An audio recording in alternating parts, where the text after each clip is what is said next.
Guests on Keel heard via the Jack Spring Electric Keel Newsmaker hotline. The latest of those is the state's Commissioner of Administration, Jay Dardenne. Hey, Mr. Jay, welcome back to Keel. How are you this morning?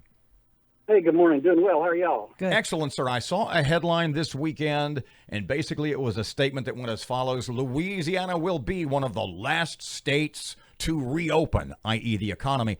You think that's a fair headline? I don't. I think we'll be back in the swing of things in accordance with what the president's outline has been, and in accordance with what we feel is appropriate for the state. We obviously had an early onset of coronavirus, and that means we're bending the curve a little bit sooner than others. The concern is that our neighboring states were a little late to the game, and now they're kind of hitting their stride. So all that's going to play into the ultimate decision that's made, and we'll ease into this with the guidelines. I think you'll see some movement in the not too distant future, but it'll be a slow process to move back to some sense of normalcy. The last time we spoke, we had talked a little bit, and you took us behind the curtain just a tad about some of the meetings that go on with the governor and his health advisors and his business advisors on both sides. Those must be some very interesting meetings, especially in the last 5 to 10 days.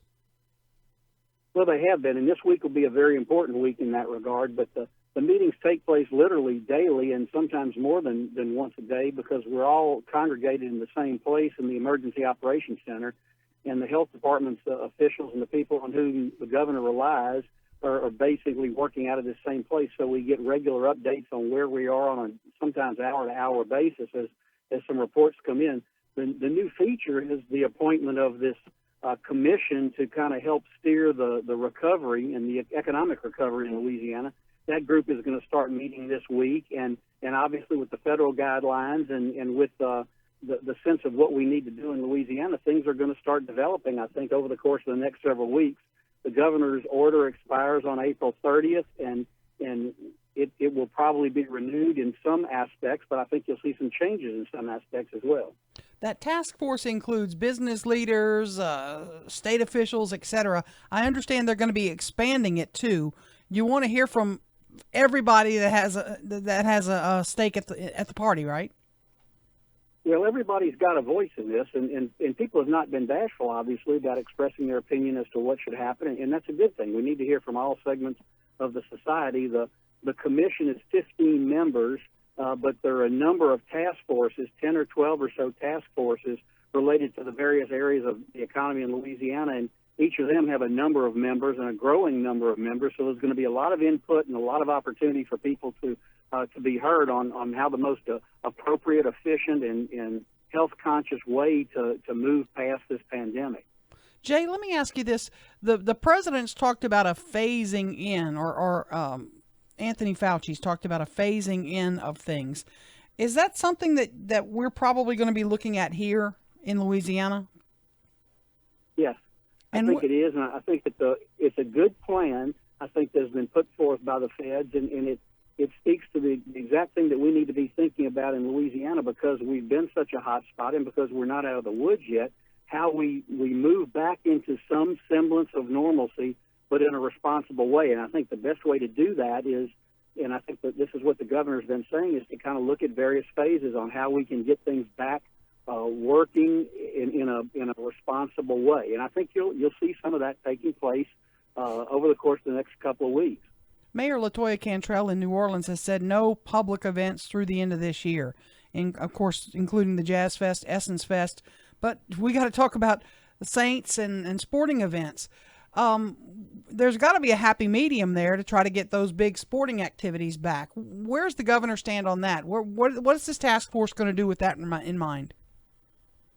Well, it's hard to say right now because we just don't know where that's headed. A lot of that's going to depend on decisions that are made at the NCAA level, at the NFL level. I think obviously everybody in Louisiana wants to see sports return. We want LSU football. We want football across the state at our universities, and we obviously want the Saints back.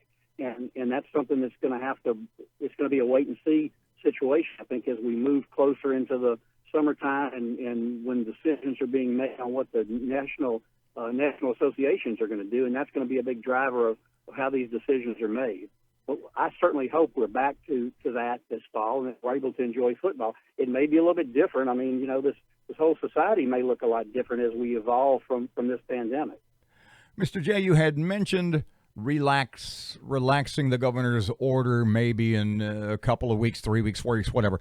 Has the topic of maybe a one-size-fits-all plan for the entire state come up, i.e., maybe more relaxing of some of the mandates in more rural areas as opposed to keeping them in place in the more afflicted areas like New Orleans and Baton Rouge and Shreveport?